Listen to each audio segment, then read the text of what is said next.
Hello, everybody, and welcome to another great episode of the Gridiron Glory here with Will and Tad.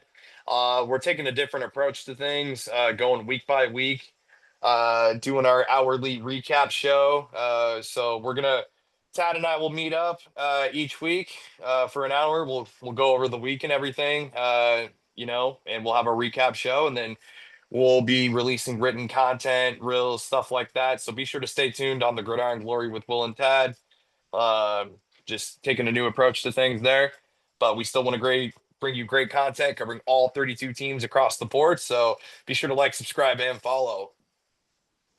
Uh, yeah, Tad, starting things off, Joe Flacco obviously gets traded to the Bengals. Uh, and obviously my quick hot take on this is, maybe this is a good thing, for Jake Browning to take a seat on the bench. Obviously, Joe Flacco comes in, and he's kind of taking on a mentorship role here in Cincinnati, and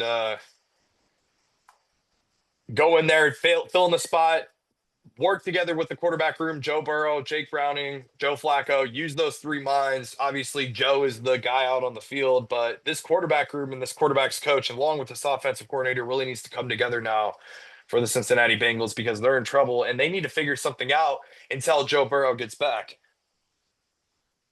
Yeah, I mean, Joe Flacco getting on the field again after getting benched for Dylan Gabriel in Cleveland. I mean, I think it's great to see Joe Flacco get more opportunities to start football games. And like you said, he's going to take on a mentor role as well as he does. A very experienced quarterback. He's been around. He's been a pillar of the NFL for the last decade plus. Kind of one of the last few quarterbacks of that era. So it's very good to see him continuing to get a chance to play. Of course, there's always the questions: is he elite? All that fun stuff, and we think yes, Joe Flacco, unquestionably elite. You just love to see him getting a chance, and I mean, having a chance to play with Jamar Chase. I mean, that's going to be one of the best receivers he's ever played with, in his career. And So and quite it's a frankly, great chance. for yeah, for sure, and quite frankly, for Jake Browning, just simply not cutting it, going in there and the some of the decision making and some of the play calling at the line of scrimmage, just not cutting it, even for Jake Browning and what we've seen him be able to do. So I mean, you and me could go out there and we've played Madden before and stuff where I mean, you and me could figure out ways to get Jamar Chase and T Higgins and guys like that involved. And Jake Browning just wasn't doing that. So immediately in my week 5 starting quarterback rankings, I have Joe Flacco ranked number 28. The above guys, even like Cam Ward, Geno Smith, Gabriel, Justin Fields, so Joe Flacco alone just coming in here immediately, he's going to be the starter. So I mean, he's definitely obviously a lower tier starter, but a seasoned veteran for sure, and that's going to be exciting to watch uh, in Cincinnati. I mean, and you don't want to see Joe Flacco. Sorry, a lot of Joes around here, but yeah, you don't want to see Joe Flacco come out here and stop playing football, Tad. Yeah, and I do want to say it's not all on Jake Browning. There were a lot of systematic problems with the Bengals. Their offensive line, we know what that is. Their defense, we know what that is. I mean, there's things Jake Browning could have done better, absolutely, but all of the Bengals' problems are not squarely on Jake Browning's shoulders. I mean, the offensive line too is just. I mean, we know what the Cincinnati offensive line has been, Tad, and and that's the other thing too is we talk about Jake Browning, we talk about the quarterbacks, but what the Cincinnati franchise needs to do is they need to build an offensive line, invest in an offensive line. They haven't done that quarterback after quarterback, and I mean, I don't want to sit here and of course blame the entirety of the injury on Joe Burrow on the offensive line, but obviously, it was we said it before in past situations, not a good contributing factor to that, sir. Certainly not. I mean, just like you said, if you have a franchise quarterback like Joe Burrow, you need to invest in the offensive line, and it hasn't worked out for the Bengals, not at all. Yeah, so they've been on a massive downhill since his injury. So, and I mean, congrats to your Vikes, of course, getting the win against them. Or I mean, I'm sorry, yeah, I got that confused for a second, but yeah, they did lose. The Bengals did lose pretty roughly to the Detroit Lions. Detroit Lions got a hot game coming up next Sunday night against the Chiefs. Can't wait to see that one. But yeah, your Vikings did beat the Browns 21-17 in London. And obviously, we were talking about these two football teams and everything. So yeah, your I'm sorry, not the Browns, but yeah, your Vikings go in there and get the win and everything. But I mean, obviously, I do believe you mentioned you had Quinshawn Judkins on your fantasy team, and I mean, he got pretty involved in this game for sure. Oh yeah, they've completely reinvented their offense around the youth in Cleveland. I mean, obviously Gabriel, they named him the starting quarterback his first career start. They had a fairly conservative game plan around him. Judkins, the starting running back, also a rookie. He's had some incredible moments this season. Actually, I mean, Cleveland, obviously, they are what they are. Not a super strong team this year, but you can see they have a lot of pieces for the future. Of course, you got the two quarterbacks, Gabriel Sanders, however that goes, but you got some young, talented quarterbacks. You got Judkins. I also like Dylan Sampson, the other rookie running back. So just a very talented room there.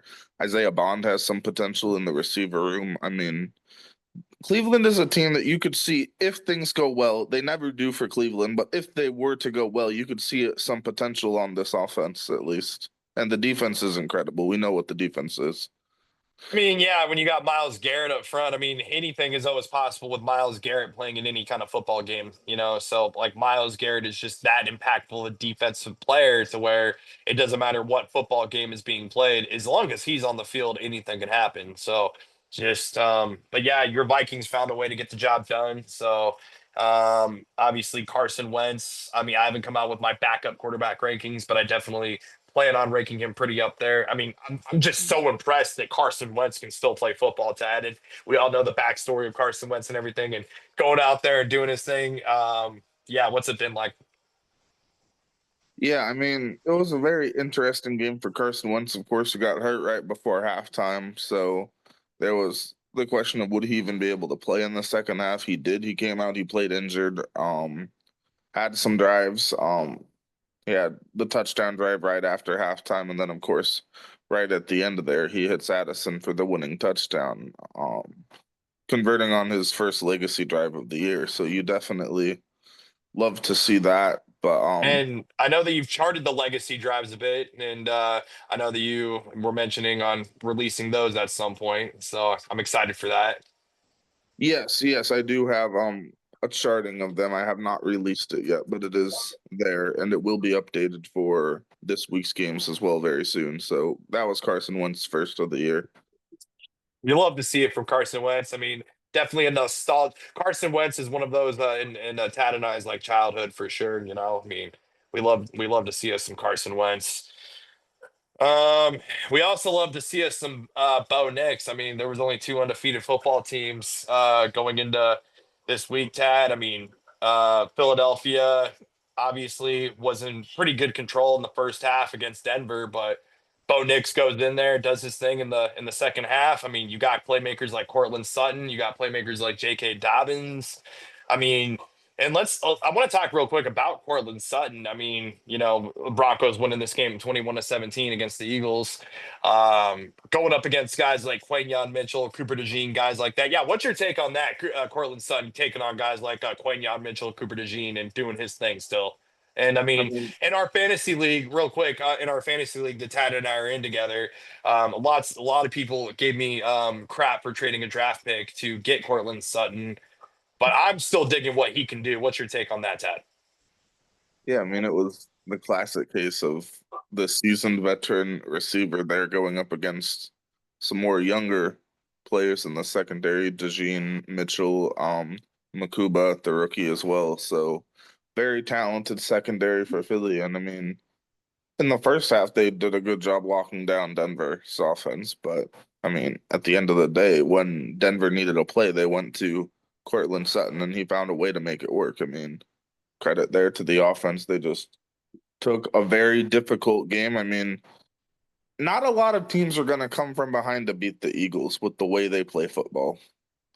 So that was a very surprising wait for that game to end. I thought if Denver was going to have a chance, they would have needed to jump out fast. They would have needed to be from the lead, but they found a way to make it work. Very impressive win there. And I mean, it's just what we talked about in the preseason. This Denver team is truly stacked, you know, in a lot of senses, especially on the defensive side of the football, Tad.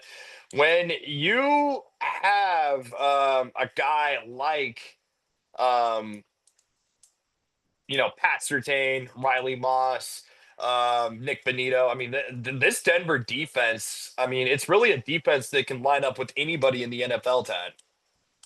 Yeah, absolutely. I'd say Denver. I mean, they're definitely a top five defense. You could probably make a case that they should be higher. I mean, they've had some moments, up and down moments this year, but the talent is unquestionable. Nick Benito, I think he's been one of the most impactful defensive players in the league so far this year. I mean, he's been unbelievable the way he controls the game. I'd say at this point, I haven't released any linebacker rankings, but I'd have to say he's making a case to be top five, even maybe higher.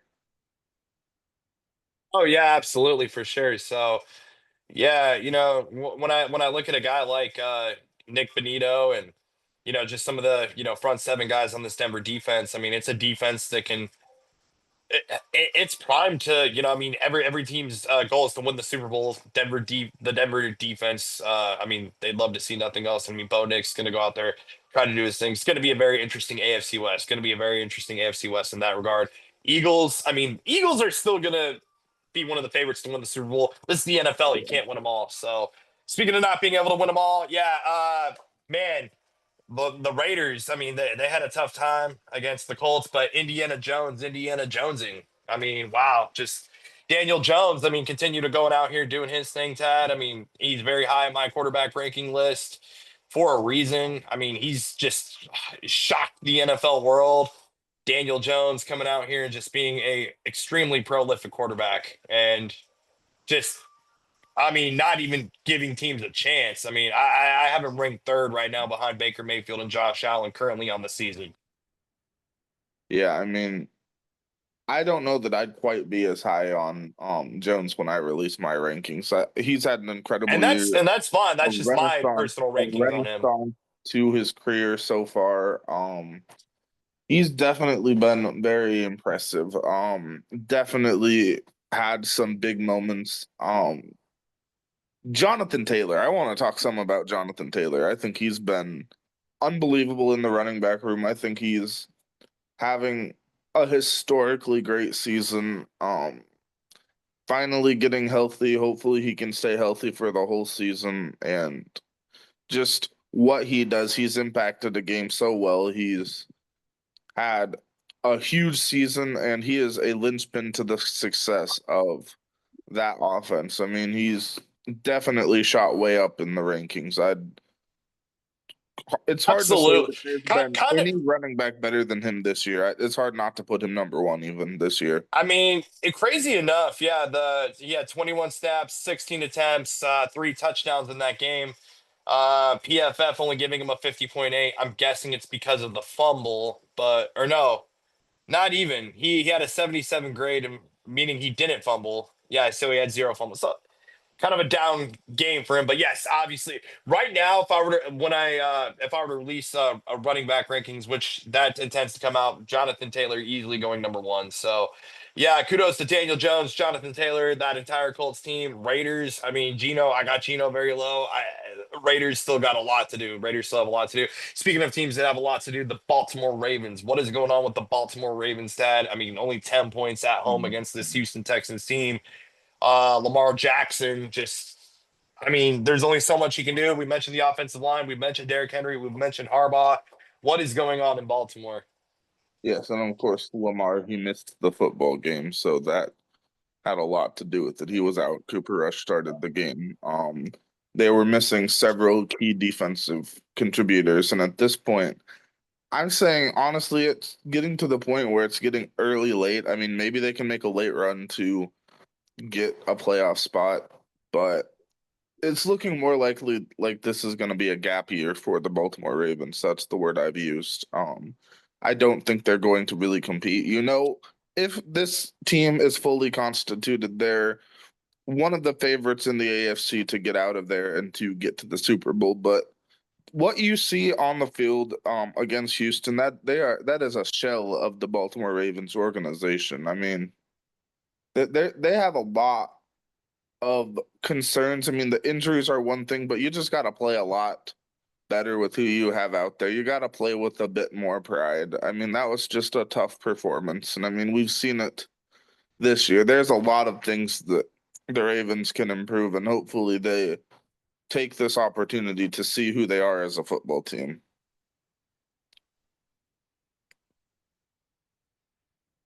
Yeah, hopefully they take that exact opportunity to do that for sure. But yeah, great job to the Texans going on the road, doing that against that football team. I have a lot of concerns for the Baltimore Ravens. This is not what we anticipated in the preseason. We were a lot higher on this team in the preseason with the Baltimore Ravens, and we got fans calling for coaching changes, things like that. So um, just kind of a very scary, nervous type situation there in Baltimore. I don't know what's going to happen for them. So that'll be very interesting to see. That Dolphins Panthers game. Yeah, Tag, you've been big on Bryce Young. I mean, Bryce Young once again comes out here and does some heroics against this Miami team who was incredibly resilient. I mean, you had some big plays from, Jalen Waddle, of course, at the end and everything. And um, but you had also guys like Rico Dowdle, 206 yards for Rico Dowdle. That was absolutely insane in the touchdown. Yeah, I mean, it was a game between two teams that were very much struggling. They both desperately needed a win to sort of reinvigorate their season, and honestly, they both played a fairly respectable football game. I mean, I think we saw the best punch out of both of these teams. I mean, obviously, Miami playing without Tyreek Hill for the first time. I mean, Waddle had a great game. He is fully embracing the role as the wide receiver one now, so a lot of credit there. And I mean, at the end of the game, I mean, you just see a lot of these situations where Carolina has not found a way to win the game, and in this situation, they do find a way to win the football game. Bryce Young, a pair of legacy drives in the fourth quarter converted. I mean, you like to see that. Obviously Rico Dowdle, incredible game. Just let him cook. I mean, he was absolutely rolling through the football game. The offensive line probably had one of their better performances of the year. And I mean, this is just seeing what Carolina can do. They have the potential to do this.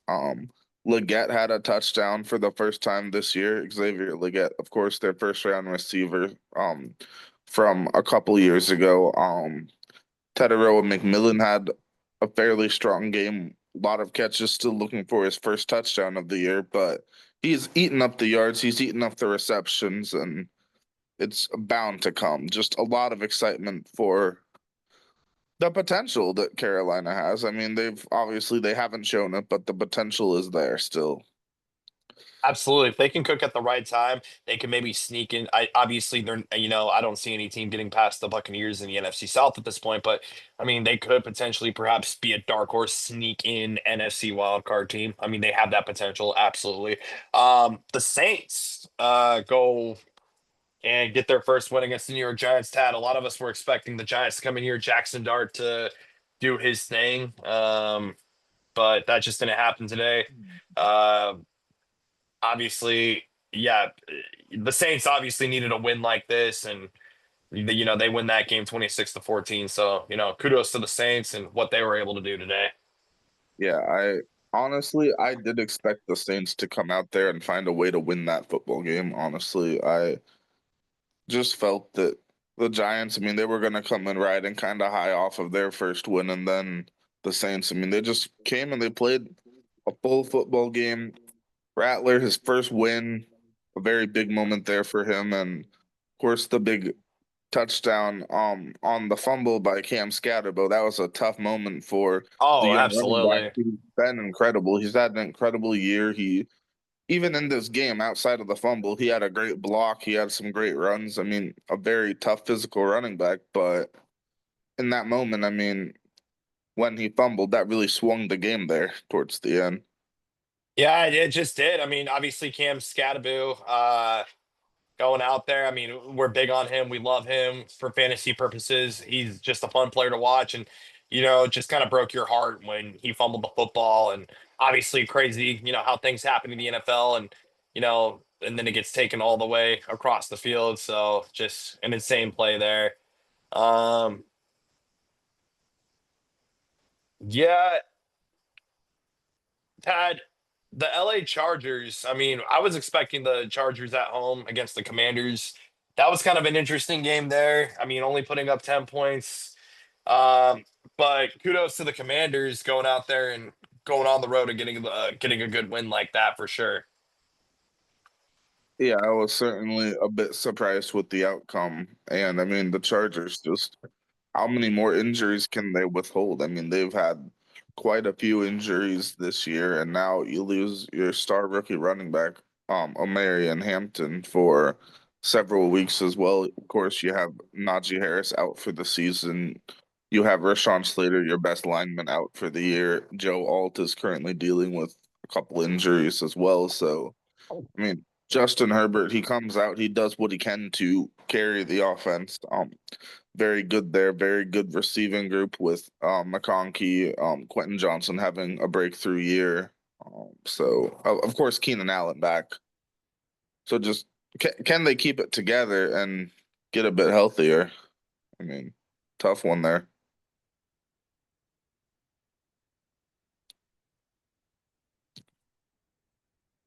Yeah, tough one there for sure.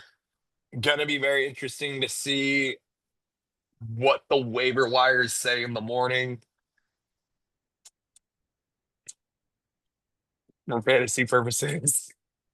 Um, all I gotta say is Hassan Haskins season. In that regard. Um, yeah. So, but the Commanders. I mean, yeah, good job on them to go out there and get the win. And obviously, I really liked what I was able to see. It's always fun watching Trey Lance play. I mean, no matter what the scenario, I'm just such a big fan of Trey Lance. And I know that they only put up the 10 points and everything, Tad, but like still, I mean that shout out to Trey Lance. Him playing football is always a fun sight to see for sure. Oh yeah, for sure. And some would even wonder just how things would have went in San Francisco if he never got injured. I mean, I've often asked myself that question many times. Oh yeah, for sure. Um yeah, the speaking of another team that got their first loss, the Buffalo Bills, I mean against the New England Patriots, that was that to me, I that game was absolutely. I mean, first of all, I wasn't expecting it to be 6-3 at halftime, but then obviously Stephon Diggs, he went out there, he did his thing. I mean, you and me had a fantasy matchup where we were watching Keon Coleman very closely. So, congrats to you in our fantasy matchup, by the way, on that win. Had folks, in case you were wondering, had Keon Coleman had like one or two more catches that were really good, I probably would have won that game. And I would have imagined the look on Tad's face when Keon Coleman did catch that touchdown late in the game, which was a huge moment for the Bills. But hey, Drake May. I mean, Drake May. I mean, I'm big on Drake May. And what he's been able to, really come out here and do. I have him ranked number 6 currently on my quarterback rankings. So I'm very big on Drake May just simply because of the situation he's been able to take on, new head coach and everything. Mike Vrabel. I mean, shout out to Mike Vrabel and that'll be released when my head coach rankings come out too, at some point in the season. But yeah, um, Drake May obviously going out there getting guys like Stephon Diggs involved. You also have this guy Hunter Henry. Hunter Henry's just God, I love watching Hunter Henry just making big plays. Oh yeah, I mean, this was kind of an announcement game for the Patriots that we're here, we're back, we are still a force to be reckoned with. I mean, Buffalo, to be clear, Buffalo did not play close to their best game. They struggled mightily, especially in the first half. I mean, you don't expect the Bills to turn the ball over the way they did. You expect a lot more clean, a lot more crisp from Buffalo, but still, the Patriots had to take advantage. They needed a clutch drive late in the game from Drake May, and they got it. I mean, a legacy drive there. His first game in prime time, sort of announcing his presence to the world. This is the reason they drafted me top five in the draft. And he certainly lived up to the hype in the moment there. Just a great moment for Drake May. And I mean, now, I mean, you have a 3-2 football team here in New England. They could easily be 4-1 if they don't fumble the ball like 5 times against Pittsburgh as well. I mean, this is a very strong football team. I mean, I don't think either of us were quite this high on the Patriots preseason. I mean, I saw them as being a team that would be a bit improved from last year, but I don't know if I would have been willing to go as far as to say that they'd be this close And they this have a early.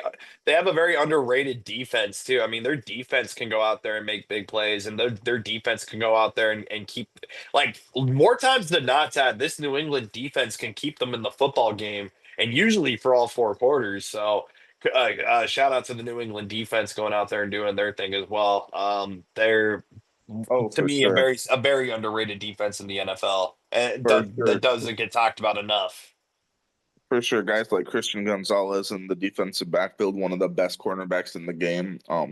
Robert Spillane had a huge game in the linebacker position. I mean, he controlled the game. He just had a lot of big moments there. And I agree. I think they're a very much underrated defense. They don't get credit for what they do. I mean, I'm just really happy for Drake May. I mean, we hyped him up coming out of college. We hyped him up out coming out of the draft, and here he is. Just hey, I'm here in the NFL. I'm ready to be that next level quarterback. And obviously, you're not going to go in there and replace number 12. But I mean, it's just the New England fans love seeing good quarterback play. They have high standard of watching good quarterback play, and I mean, Drake May is. I mean, he's given the New England fans what they want to see.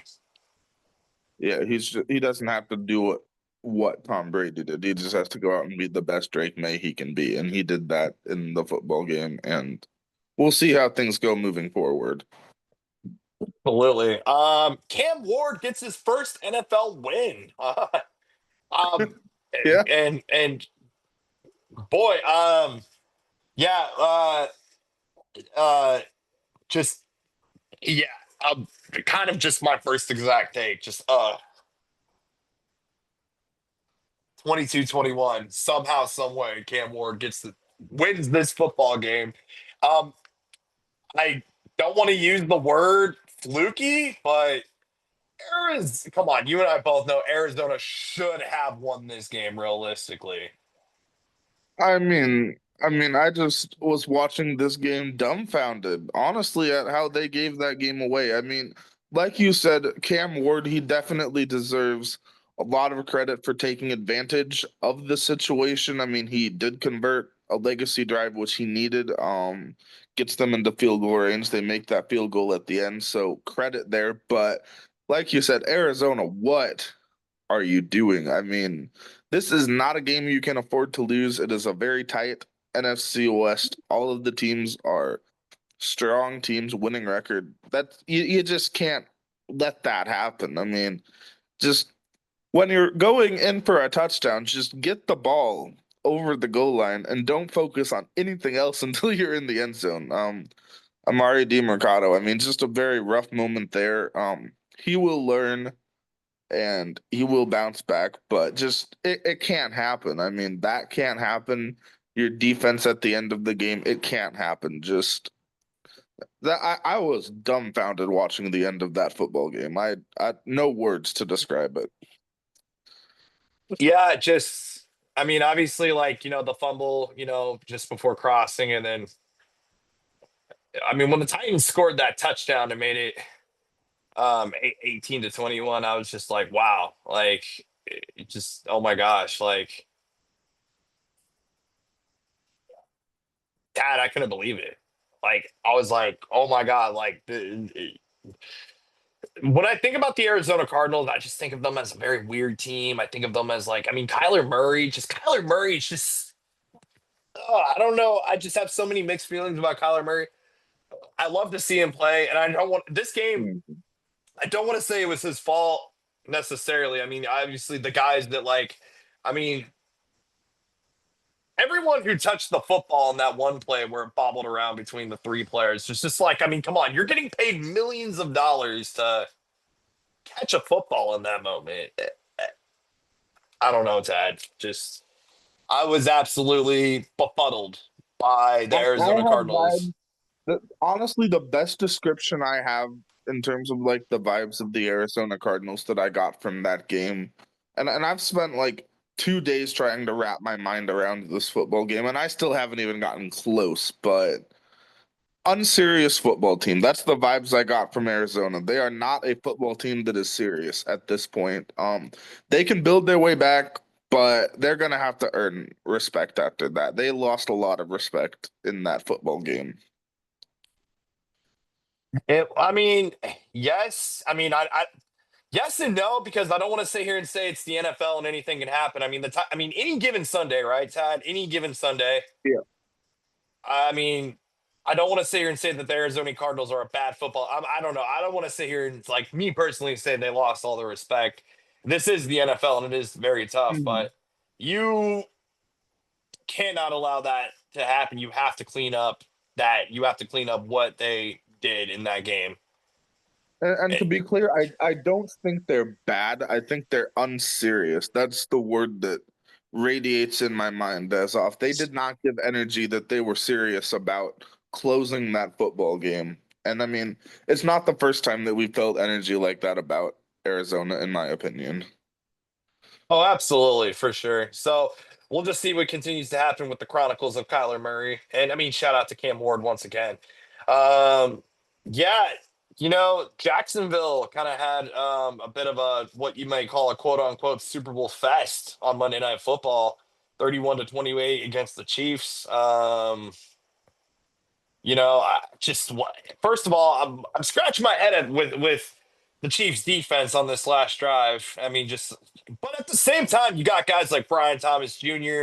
Obviously, that big insane catch that he made off of the sideline. I mean, but I don't want to sit here and discredit the Chiefs coverage. That Chiefs, you couldn't have covered that pass any better, Dad.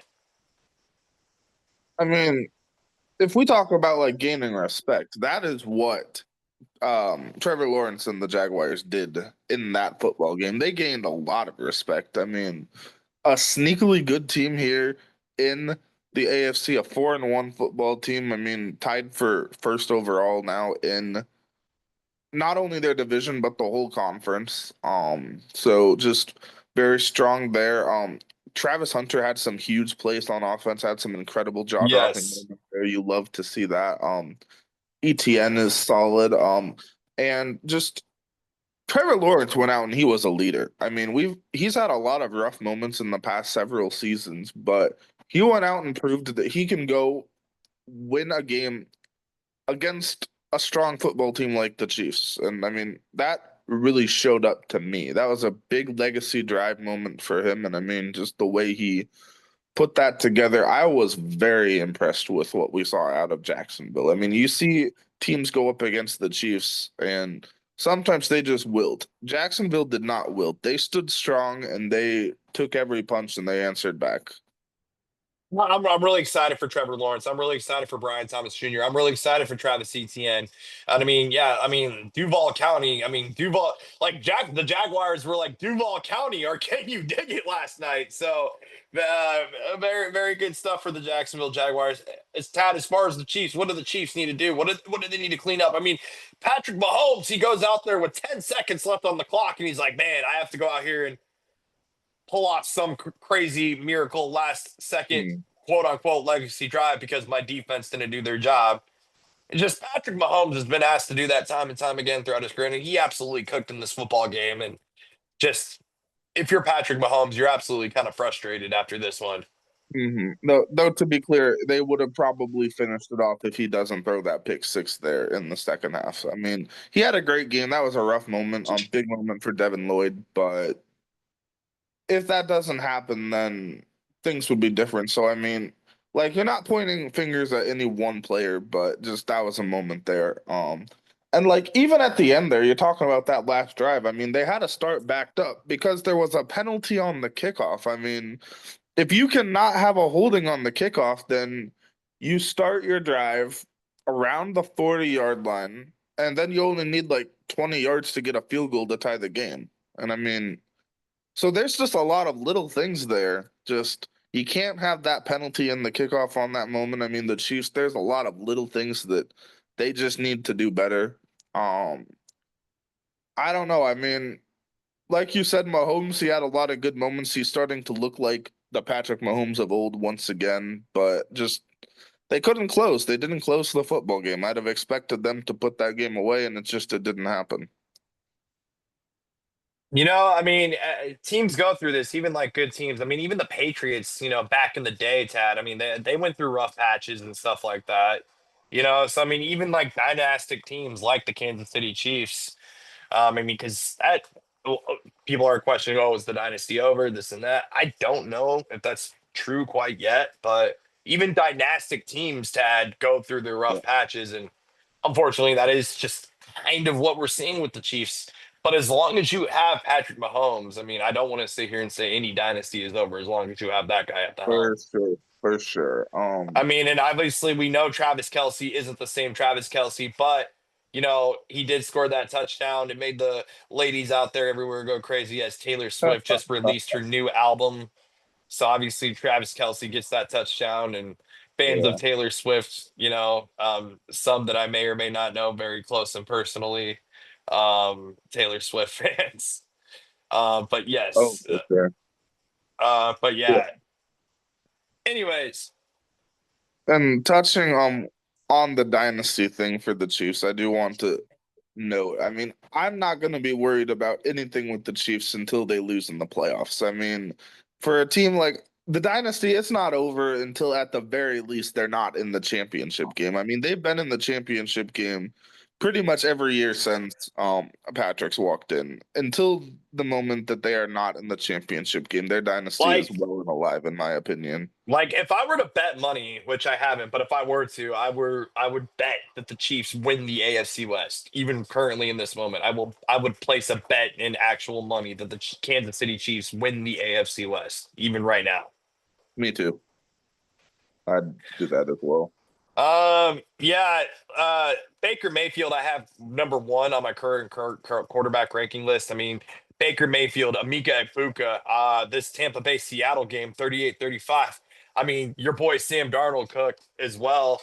I mean, Jackson Smith and Jigba cooked. But Tad Dorsey, please tell Mhm. me what is your take on what at least in our friend group, ladies and gentlemen, we call it egg bake. That's just our term that we use in our group chat. So yeah, Amika Egbuka and Baker Mayfield. I mean, Baker baked. I mean, I sent you some clippage of, some fans giving him some ramble before the game. And obviously, I'm not going to repeat some of the explicitness of what Baker Mayfield said, but let's just say that he went out there and definitely wanted to prove some of those chirping fans wrong as he went back into the tunnel. And it's just the competitive attitude of Baker Mayfield. And I mean, Tad, I believe this could very well be like the pinnacle prime of Baker Mayfield that we're seeing. And trust and believe he wants to go out there and win this Tampa Bay football team a Super Bowl. And you go out there and you win games like this. You go all the way across the country. You win a game in that fashion. I mean, Tad, this was an absolutely insanely. This was easily the best game of the late window. I mean, the freshest uniform game of the week. I mean, shout out to the fresh uniforms. Just an insane game of football. Tampa Bay and Yeah, I mean, Seattle. we got to see the two quarterbacks that currently lead the league in legacy drives converted this season. I mean, both Baker Mayfield and Sam Darnold after this game are 5 of 8 on legacy drives this year, most in the league. Just very incredible. You love to see that. Baker Mayfield, I mean, the way he's just won these games at the end. I mean, you know you're going to get a great game when Tampa Bay is involved. They don't blow anybody out. They don't get blown out. They generally come back and win at the end. I Also, mean, want to shout out super guys really impressive. quick like Vita Vea and Levante David as well. I mean, some of these players on the Tampa Bay defense have also made it. I know that the score didn't show that, but Tampa Bay does have defensive playmakers as well. I mean, Tampa Bay is a hot candidate, in my opinion, for the Super Bowl. I mean, they're certainly been impressive this year. I mean, they had a lot of big moments, of course, that interception late in the game when it looked like the teams were just going to trade touchdowns for touchdowns basically the entire game. I mean, just an incredible fourth quarter, incredible second half, and then I mean, like I said at the end, of course, Darnold he has that tough interception to your boy Levante David, and they convert off of that. I mean, without that interception, I mean, it could have been Sam Darnold that was the hero in this football game. It's just, I mean, that's just the NFL, right? I mean, the NFL is just such a game of like what ifs and big moments, and one big moment, one big play can just change the entire outcome. So, and that was certainly the case. I mean, this was a Shakespearean type of football game, Tad. I mean, this game was pure Shakespeare. So, you love to see it. A very poetic win for the Tampa Bay Buccaneers in Week 5. And I mean, they lead the NFC South. They're still the favorites. Still, I would easily still put my money on the Buccaneers to easily win the NFC South at this point. They will cruise into the NFC playoffs, and we'll just see what happens there. I mean, we saw what they did last year. Baker Mayfield has put the NFL on notice, sir. Yeah, I mean, nobody's raised their profile in the NFL more these last, I don't know, 2, 3 years than Baker Mayfield. He's had an absolutely incredible run. And what about Amika Ibuka? Let's talk about Amika Ibuka real quick. Just, I mean, the rookie Amika Ibuka out of Ohio State. Just, I mean, Yeah, just wow, yeah, wow. man. Am I I mean, right? the two Ohio State receivers in that football game. I mean, him and Jackson, of course, Jackson Smith and Jigba. I mean, but you asked specifically about Igbuka. I mean, he's has anyone in this rookie class been more impressive than what we've seen from Amika? I mean, I don't think so. He's had an incredible run. Just he's filled in great. I mean, first when Godwin was out at the start of the year, and now Evans being out. I mean, he's just not missed a beat. I mean, you wouldn't even notice that these two Pro Bowl level receivers are not playing. I mean, just because of how great Amika has been. Just absolutely incredible. Ohio State, the wide receiver factory. I mean, you got so many great receivers from that school in the league today. We saw two of them in this football game. So just incredible coaching there by Ohio State. So I mean, I don't want to downplay Seattle's performance. Seattle went out there, and you mentioned it. Jackson Smith and Jigba. That obviously, you had guys like Zach Charbonnet. Uh, well, actually, no, I don't. I don't think Yeah, Charbonnet did play in this game. You had guys like AJ Barner. What was your take, real quick, on AJ Barner in this football game? yeah, man, after watching AJ Barner in that football game, I was thinking, man, I sure was thinking AJ Barner. I mean, Who had was on my a bench couple in Tad and I's incredible fantasy touchdowns, matchup? and I was thinking, man, I am glad that I'm not going up against this guy in fantasy because that could really cause a problem for my team. But like you said, he happened to be not in the starting lineup, so some interesting moments It, there. it happens as a fantasy player. I mean, you sometimes you hit or miss, right? Um, just Tough it's the game. brutal part of playing fantasy football. Sometimes you're gonna miss. You just Have never guys on know the how it's bench that gonna go go. off. Yep. All you can do is try your best, try to make your best lineup.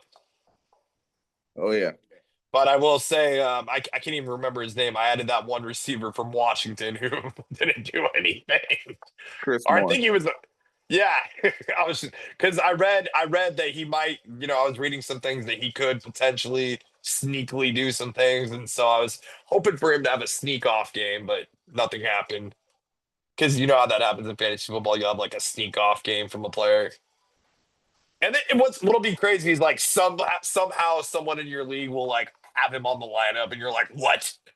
I'm sure fantasy football players out there can relate if you hear me. Oh yeah. Um, yeah, last Thursday night, I mean, Uh, wow. I want to go ahead and say this was probably easily the game of the week last Thursday night. 49ers Rams. I mean, Mac Jones. I mean, I know that the starting quarterback Brock Purdy is obviously injured, but backup quarterback Mac Jones. I mean, wow. And he'll certainly, when my backup quarterback rankings come out, he'll certainly be very high up on that.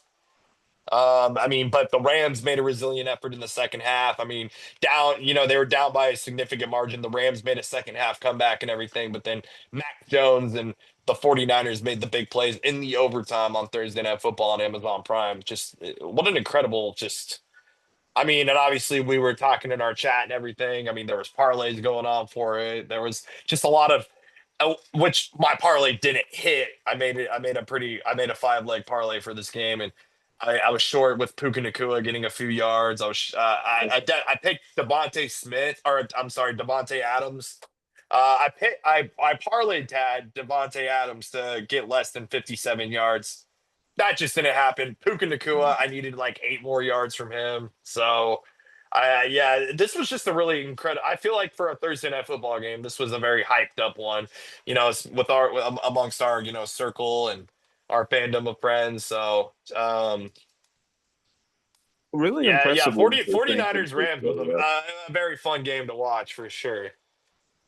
Yeah, I mean, just the way Mac Jones has kind of taken over in that role. I mean, he's gotten two divisional wins. I mean, two clutch drives at the end. He's actually 4 for 7 on legacy drives this year, which as a backup is just incredible. So, I mean, if the 49ers do end up to hold on and win the NFC West, a lot of that will have to do with how Mac Jones has saved some games while Purdy was hurt. I mean, of course, he's going to come back and he's going to be the guy down the stretch. But if they happen to win the division by, say, I don't know, 1 or 2 games, then Mac Jones will be a big part of that as well.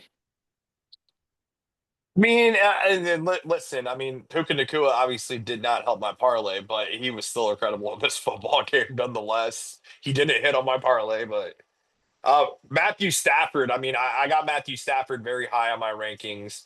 I wanted to have him a little bit higher, but I got him number 4 right now. I mean, just only below Mayfield, Allen, and Daniel Jones currently on the season. So even late in his career, Tad Matthew Stafford going out there. I mean, and especially even the resilient second half comeback effort was absolutely insane. But when you got a receiver room like Puka Nakua, Devontae Adams, I mean, it's easy to go out there when you are a guy like Matthew Stafford because you think about it, all the seasons, I mean, yeah, you had Calvin Johnson obviously in Detroit, but then you went through a patch where you didn't have like a star prolific receiver like that. And now you are having like just receivers once again in your career where, you know,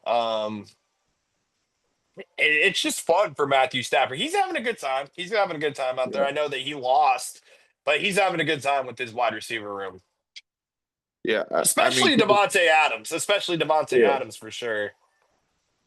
Yeah, I mean Cooper Cup was pretty good there too for a few years as well. So you definitely love to see that. I mean, you think of like 3 of the great receiver seasons that we've seen like in the last couple decades or so. You think of Calvin Johnson, you think of Cooper Cup, and now Puka Nakua, what he's doing this year. I mean, the common denominator in that three is who's throwing the football. I mean, just you love to see Matthew Stafford just go out, play his game, and still be a prolific quarterback in the league. And I'm certainly, when I release my quarterback rankings, he'll certainly be top 5 as well, which is an improvement from where he was preseason. Oh, absolutely. I mean, shout out to, the defense of San Francisco too. I mean, going out there making some big plays. I mean, Fred Warner, of course, doing his thing. Yeah, Alfred Collins, of course. Alfred Collins finished with an 85 PFF grade. Fred Warner finished with a 90 run defense grade. Alfred Collins finished with a 92-point run defensive grade on PFF. So even some playmakers on that San Francisco defense. So just depending on what can happen with Brock Purdy and everything, that's just we'll see what happens there. But I'm certainly impressed with Mac Jones. I'm certainly impressed with this 49er football team. And may I talk about the best absolute player on the San Francisco 49ers football team, Tad? When I think of the San Francisco 49ers, the first face I think of, the first man I think of, he wears the jersey number 23. And I mean, even when you have a guy like Mac Jones at the helm, I mean, you can anything is possible with Mr. Christian McCaffrey on the football field. And I can't wait to release my running back rankings on that. Yeah, I'd probably have him number two early on in the season. I mean, I think, like I said, I think you have to put Jonathan Taylor number one, but I think I'd probably end up putting McCaffrey too early in the season. He's been incredible. And it's just not just in It's the so rest. nice to see him healthy again. He also like he dominates in the receiving game as well. Just he's incredible. I mean, definitely the running back matchup was won by San Francisco in this game. I mean, for the Rams, you just see Kyron's a great running back. Unfortunate fumbles. Blake Corum is a solid backup, I think. Unfortunate fumble. I mean, I think that the running back situation had a big factor in who won that football game as well. Oh, absolutely. Very fun football game for sure. Let's run down the divisional standings real quick. AFC East, obviously Bills at 4-1. The Patriots right behind them now, 3-2. The Dolphins 1-4. I mean, and then you got the Jets. So looking at the AFC East, I mean, Patriots, I mean, that was a huge win in Buffalo, Tad. That was a huge win in Buffalo, Tad. Patriots going on the road. Now things are very spicy in the AFC East between these two football teams. And then you, of course, the Dolphins and Jets. That's just, I mean, we know what's going on there. AFC North. Steelers 3-1, Bengals 2-3. Surprisingly, the Bengals, even with their situation, I mean, thank God Joe Burrow won them those two football games when he did, because the Ravens and the Browns both 1-4. It's So crazy. credit to Browning on that one drive though at the end of the Jags game. He won that game with that drive. He had a legacy drive there in that game. Yes, and I can't wait till you bring out your legacy drive rankings when you mention that for sure. That'll be exciting. Um, yeah, the AFC South, Indiana Jones and Trevor Lawrence are going to go. I can't wait for the first Colts Jaguars game. I mean, both of these teams being 4-1. I mean, the Texans went on the road. They got a huge win. And they needed that win obviously to stay in contention with the Colts and the Jaguars in the AFC South. The Titans, wow, 1-4. So we'll see what happens when the Texans and Titans meet up. But obviously, this division is probably going to come down to the right now at this point. Looking at the Week 5 standings report, this division is probably going to come down to the Colts and the Jaguars for sure. And I just can't wait till these two football teams match up: Daniel Jones versus Trevor Lawrence. AFC West, as I mentioned before in the episode, to add, I mean, I'm still going to pick the Chiefs to win this division, but yeah, it's going to be a very hot race between the Chargers, Broncos, and Chiefs. Raiders, yeah, obviously, they're still very much in the rebuilding stage with that 1-4 record. So, very interesting there. Did you have any takes on the AFC or the divisions? I do want to say, I wouldn't count out the Houston Texans just yet. I think that this is a team we've seen them make runs before. I think this is a team that could still compete in that division. I don't think it's a lock that the Colts or Jaguars win it just yet. Certainly they're the favorites at this point, but don't count them out. I think the Bills are going to be fine. I think the Bills will still win the division by a fairly sizable margin. Even after what we saw on Sunday Night Football. I mean, the Patriots, they're more than welcome to prove me wrong, but I still think the Bills are going to do just fine. Yeah, that's You, about you, all I have. do you think this Indiana Jones, obviously we've had bits in sports like this, like Linsanity, Tebow Mania, things like that. Now we got this Indiana Jones bit. Do you think it lasts? Um, I think the jury is still out on just how long it runs. I certainly think that they've played like a playoff team this year. I mean, I think this looks like a playoff team, and I wouldn't have thought that preseason, but the way he's played, the way Jonathan Taylor's played, the defense has played fine. I think they can be a contender to make the playoffs. Whether or not they win the division, highly questionable, but we'll see. Looking at the NFC really quick, NFC East, yeah, Eagles, even after the loss, they're still 4-1. Commanders and Cowboys 3-2. Cowboys 2-2. Obviously the Giants losing, they're we don't ex- we anticipate, we were going down the division stat in the preseason. So now we're 5 weeks into the regular season. You and me broke down the divisions in our preseason. Yeah, So, is this is kind of about what we expected from the NFC East at this point. yeah, I'd say so.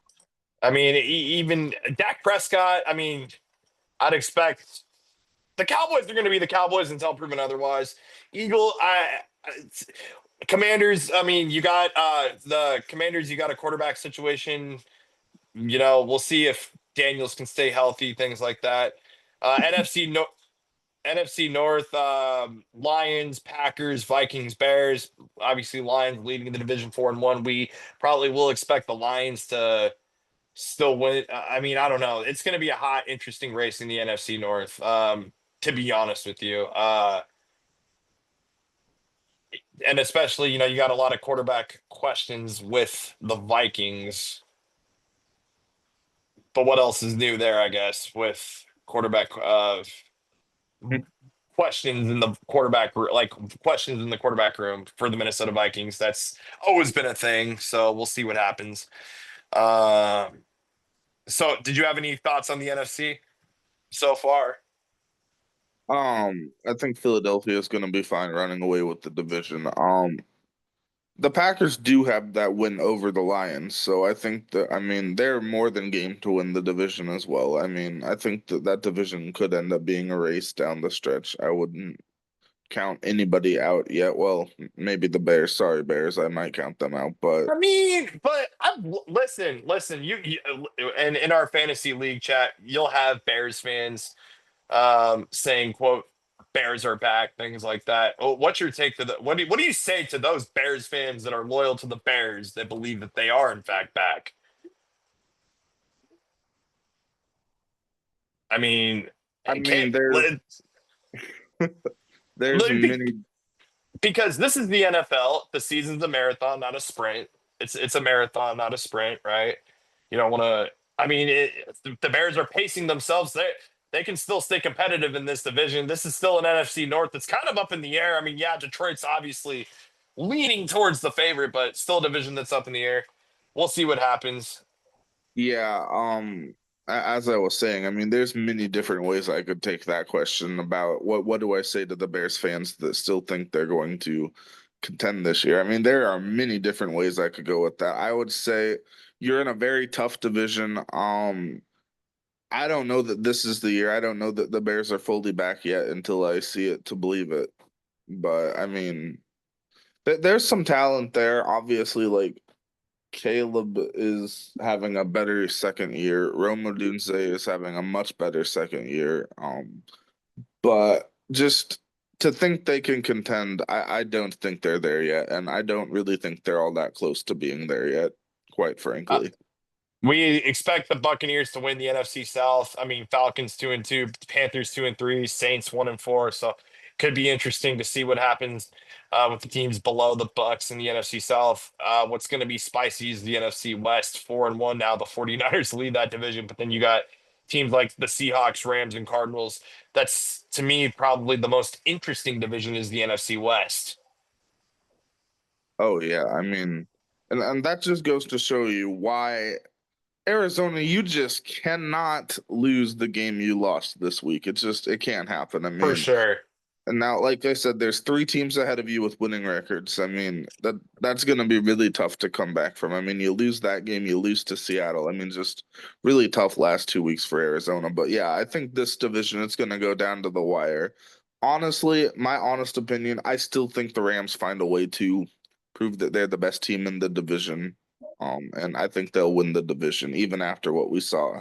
But I mean, San Francisco, they've had an unbelievable start considering all their injuries. My top five teams right now in the season, I'll go Bucks, Bills, Lions, uh Colts, probably 49ers. Like top five currently, 5 weeks through. Yeah. Just I don't have an official power ranking quote list, but Mhm. yeah, I'll say in some order. I don't have them ranked in any order, but I'd say for sure Buffalo, for sure, Philadelphia, for sure Detroit. Um, Probably would have to say Tampa Bay. Um, Honestly, I feel like those four teams are just kind of the story so far of the year. I mean, you could say the Colts as well. That's fine to say the Colts as well. Had a great start. I just feel like the four teams listed, they've been a bit better than everyone else. absolutely. Hey fans, be sure to like, subscribe, and follow. Thank you for watching the Week 5 recap show. Be sure to stay tuned next week for the Week 6 recap show with Tad and Will. Be sure to follow our channel. Be sure to like our social medias for written content, rankings, reels, things like that. All things, all 32 teams, two guys, all 32 teams here on the Gridiron Glory with Will and Tad. Thank you for watching.